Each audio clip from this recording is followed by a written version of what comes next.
अध्याय number 2, problem with our education system. Maharashtra के विभिन्न हिस्से में मेरे इंग्लिश टीचिंग के अनुभवों ने मुझे आश्वस्त किया था कि हमारे इंग्लिश एजुकेशन सिस्टम में कुछ गड़बड़ है। मैं जहां भी गया यही स्थिति थी। स्टूडेंट्स उबे हुए, निराश, तनावग्रस्त और घबराए हुए थे। ज्यादातर स्टूडेंट्स कई वर्षों तक इंग्लिश पढ़ने के बाद भी इंग्लिश बोलने में असफल रहते हैं। आप अकेले नहीं हैं, क्योंकि ये एक यूनिवर्सल प्रॉब्लम है। मेरे एक स्टूडेंट संकेत ने इंग्लिश ना बोलने की इस विफलता और प्रेशर के इस कॉम्बिनेशन को ब्रेन हैमरेज के रूप में वर्णित किया है। संकेत ने कहा है कि उसे इंग्लिश से नफरत है। उसे इंग्लिश ग्रामर सीखना हमेशा से उबाऊ और तनावपूर्ण लगता है, और इंग्लिश बोलना तो और भी बुरा अनुभव है। वास्तव में किसी से इंग्लिश में बात करने के विचार से संकेत को तुरंत बहुत घबराहट और शर्म महसूस होने लगती थी। संकेत को लगा कि इंग्लिश उसके लिए एक मनोवैज्ञानिक यानी कि साइकोलॉजिकल समस्या हो गई है, और उसने इसे इंग्लिश ब्रेन हैमरेज का नाम दिया। हैमरेज यानी कि एक गहरा घाव या चोट है। मैंने सोचा, कितना दुखद है ये कि इतने सारे लोग अब इंग्लिश को एक प्रकार की चोट या फिर मानसिक बीमारी समझते हैं। अपने टीचिंग करियर के दौरान मैं ऐसे कई स्टूडेंट से मिला हूं जिनकी इंग्लिश को लेकर संकेत जैसे ही मानसिकता और भावनाएं थी। संकेत अकेला नहीं था, बल्कि इंग्लिश ब्रेन हैमरेज एक वैश्विक महामारी है। हालांकि ज्यादातर लोगों को लगता है कि इंग्लिश बोलना सीखना चाहिए, लेकिन बहुत कम लोग सीखते हैं और इसका आनंद लेते हैं। इंग्लिश लर्नर ज्यादातर घबराहट, हताशा की भावनाओं से जूझते हैं, जिससे संकेत जूझ रहा था। जैसे जैसे मुझे इस समस्या का सामना करना पड़ा, मैंने इंग्लिश ना आने के मूल कारणों की तलाश शुरू कर दी। मुझे एहसास हुआ कि समाधान ढूंढने से पहले मुझे समस्या को समझने की जरूरत है। जिस तरह एक डॉक्टर को किसी बीमारी का इलाज करने से पहले बीमारी के लक्षणों को चेक करके एनालिसिस करना होता है और उसके बाद ही वो ट्रीटमेंट शुरू करते हैं, एक ही ट्रीटमेंट सबके लिए नहीं होती। Think about it. आपके इतने सारे दुख, दर्द और असफलता का कारण क्या है? इतने वर्षों के अध्ययन के बावजूद सिर्फ आप ही नहीं, बल्कि भारत के 99% लोग इंग्लिश बोलने में असफल क्यों हो जाते हैं? क्या हमारे ग्रेट इंडियन एजुकेशन सिस्टम में कोई खराबी है?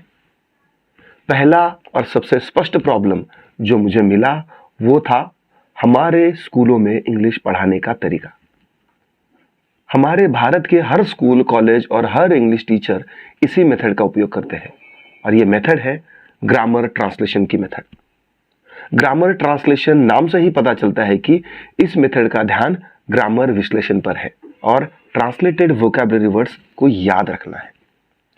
यह मेथड इंग्लिश लर्नर को एक एंडलेस सीरीज या फिर कभी ना खत्म होने वाले लूप में फंसा देती है, जिसमें वो ग्रामर रूल को हमेशा एनालिसिस करते रहते हैं और ट्रांसलेटेड वोकैबुलरी वर्ड्स को याद करते रहते हैं, और उनको ये लगता है कि वो बहुत कुछ सीख रहे हैं। पर जैसे ही उनको किसी के साथ इंग्लिश में बात करने की नौबत आ जाती है, तो सब करा धराया हवा में उड़ जाता है। इंग्लिश के हजारों रूल्स हैं और उतने ही एक्सेप्शंस हैं। सबको याद रखना और सही वक्त पर सही रूल को चूज करके बोलना, ये ह्यूमन ब्रेन से पॉसिबल नहीं है। हमारा English education system grammar translation की मेथड को पसंद करता है, क्योंकि ये सीरियस है, एकेडमिक और कॉम्प्लेक्स है। ग्रामर ट्रांसलेशन की यह मेथड स्कूलों में अन्य विषयों की तरह जिस तरीके से पढ़ाया जाता है, उस पढ़ाने के तरीके में फिट बैठती है। बुक्स, लेक्चर्स, नोट्स, टेस्ट या एग्जाम होने तक सिलेबस को रटना और याद रखना और फिर आसानी से भूल जाना, यही सबके साथ हुआ है और यही आपके साथ भी हुआ है। जैसा कि आप जानते हैं कि हमारा एजुकेशन सिस्टम हमारी सिर्फ मेमोरी को चेक करता है, हमारे इंटेलिजेंस को नहीं। हमारा ग्रेट इंडियन एजुकेशन सिस्टम वास्तविक में एक जटिल समस्या है, और हमारा ये एजुकेशन सिस्टम हर किसी के लिए काम नहीं करता। रियल कॉन्वर्सेशन में आपको कभी भी ग्रामर के रूल्स, S+V+O जैसे सूत्र या फिर उनके एक्सेप्शंस के बारे में सोचने का टाइम मिलता ही नहीं है। इसीलिए इस मेथड का फेलियर रेट बहुत भयानक है।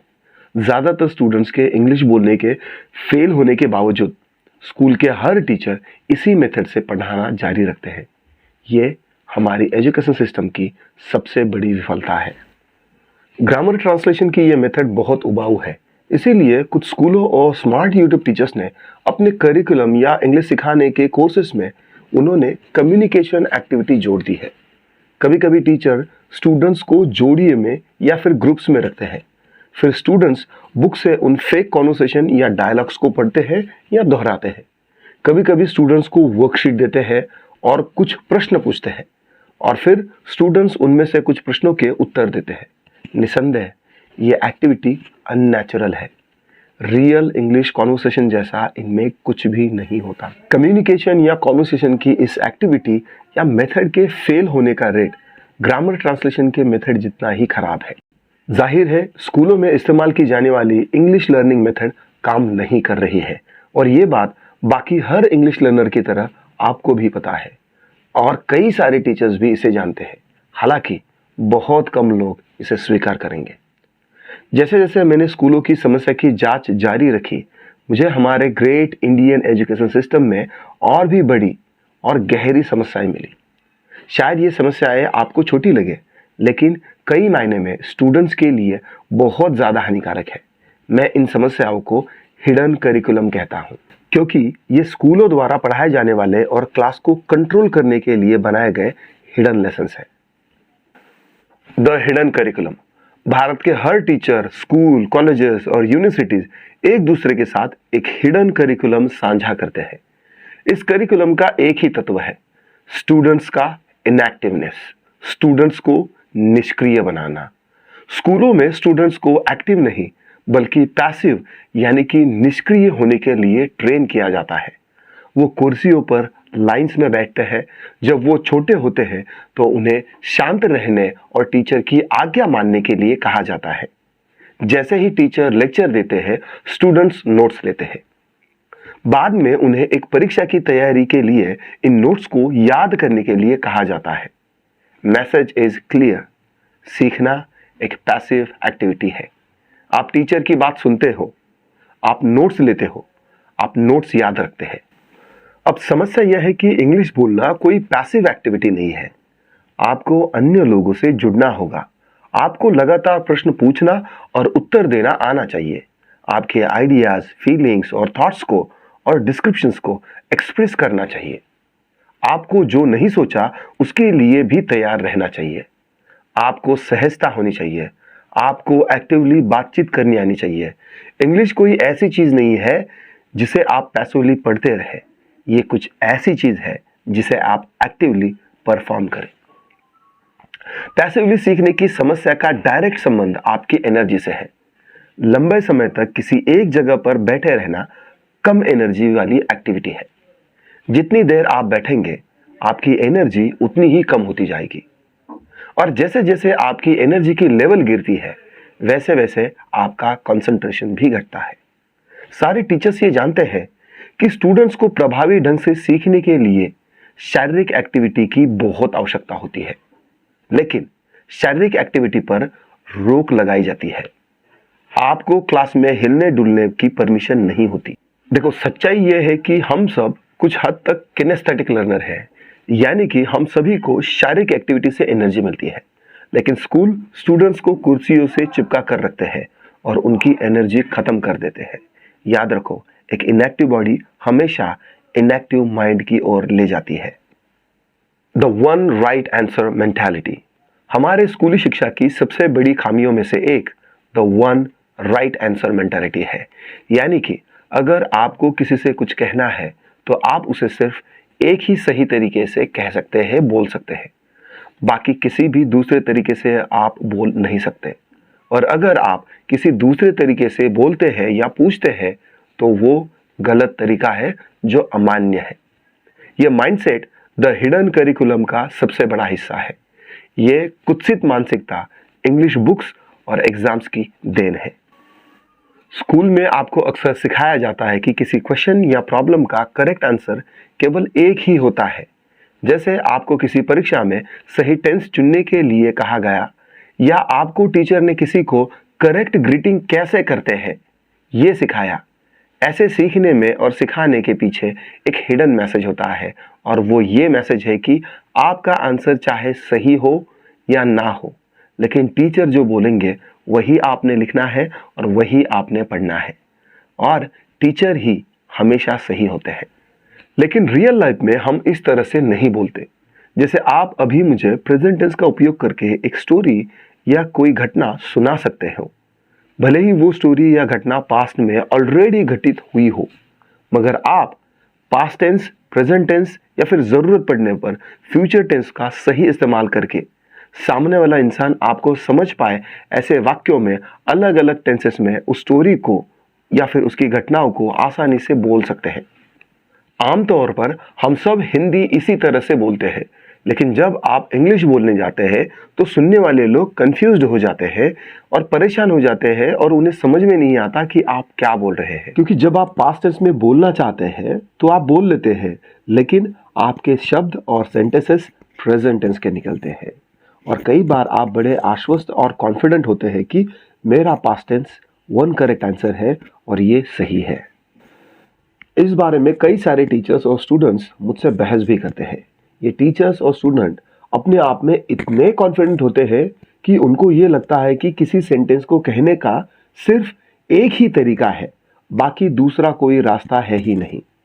Only one right answer. कभी कभी तो मुझे लगता है कि वो इस बात को लेकर किसी अमेरिकन या ब्रिटिशर से ना भिड़ जाए। इन स्टूडेंट्स को हिडन करिकुलम के झांसे में लेकर यह विश्वास करने के लिए ट्रेन किया गया है कि इंग्लिश में बातें कहने का केवल एक ही सही तरीका है। सच तो यह है कि एक ही बात को कहने के हमेशा कई तरीके होते हैं।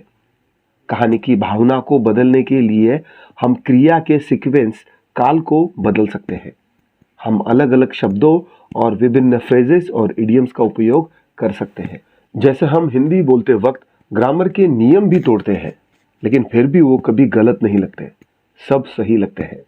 एक अमेरिकन स्पीकर के साथ भी यही होता है और ये बहुत नॉर्मल बात है। उदाहरण के लिए एक सेंटेंस लेते हैं, भाई साहब कहाँ जा रहे हो आप। हिंदी के ग्रामर के हिसाब से अगर इस सेंटेंस को देखा जाए तो ये सेंटेंस गलत है। सही सेंटेंस भाई साहब आप कहाँ जा रहे हो ये होना चाहिए, क्योंकि हिंदी का ग्रामर ये कहता है कि वाक्य में पहले कर्ता, उसके बाद कर्म और उसके बाद क्रिया आनी चाहिए। हिंदी S+O+V लैंग्वेज है, यानी कि सब्जेक्ट, ऑब्जेक्ट और वर्ब आखिरी में आता है। इंग्लिश S+V+O लैंग्वेज है, सब्जेक्ट, वर्ब और ऑब्जेक्ट आखिरी में आता है। लेकिन हमारे पहले सेंटेंस में कर्ता आखिरी में आ रहा है, तो ये सेंटेंस ग्रामर के दृष्टिकोण से गलत है। ऐसे ग्रामेटिकली इनकरेक्ट सेंटेंसेस हम सरेआम बोलते रहते हैं, और असल सवाल आपके लिए यह है कि क्या आपने किसी को या किसी ने आपको आज तक कभी भी रोका या टोका है कि आप ग्रामेटिकली इनकरेक्ट सेंटेंसेस बोल रहे हैं?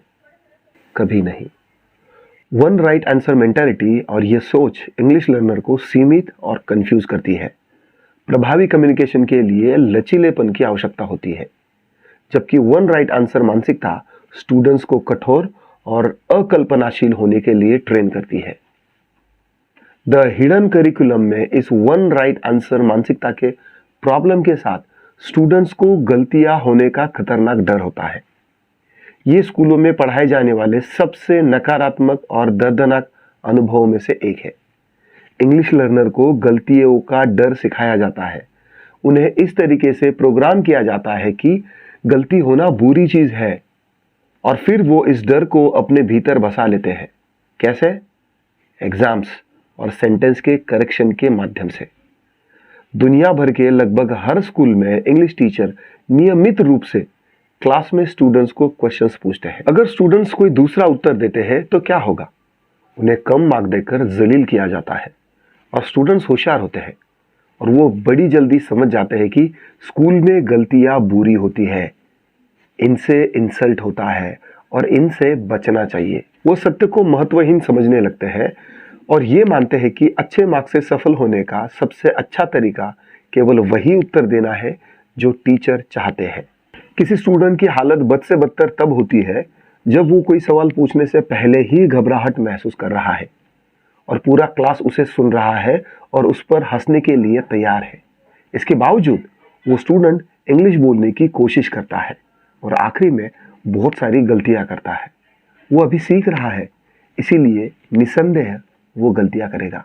लेकिन जब टीचर इन गलतियों को सबके सामने इंसल्टिंग अंदाज में सुधारते हैं तो वो स्टूडेंट शर्मिंदा हो जाता है और वो खुद की इमेज और सेल्फ रिस्पेक्ट को लेकर अधिक घबरा जाता है।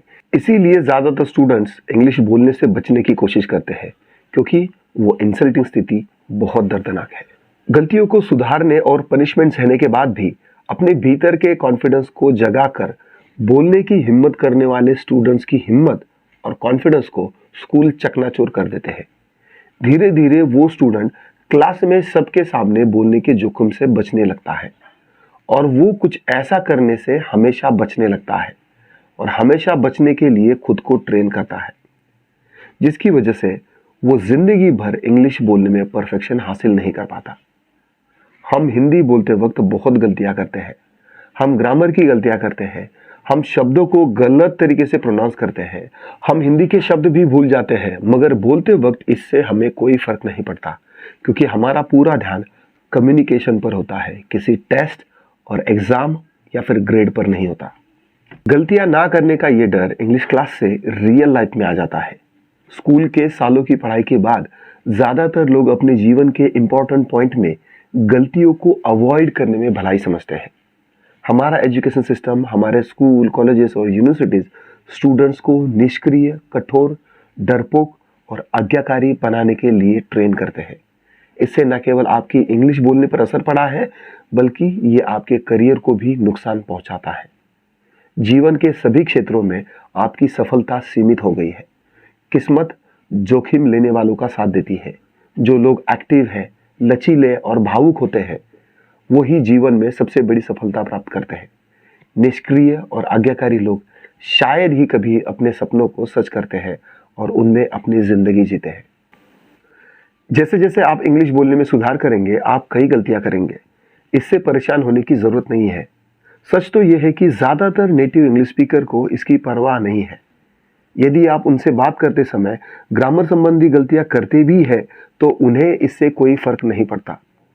वो सिर्फ आपसे कम्युनिकेशन करना चाहते हैं। वो आपके विचार, विचारधारा और इमोशंस को साझा करना चाहते हैं। वो आपसे एक इंसान के रूप में संवाद करना चाहते हैं, ना कि एक इंग्लिश स्टूडेंट के रूप में। प्रभावी ढंग से इंग्लिश में संवाद करने के लिए आपको पूर्णतः गलतियों से बचने के इस विचार को भूलना होगा और लचीला होना सीखना होगा।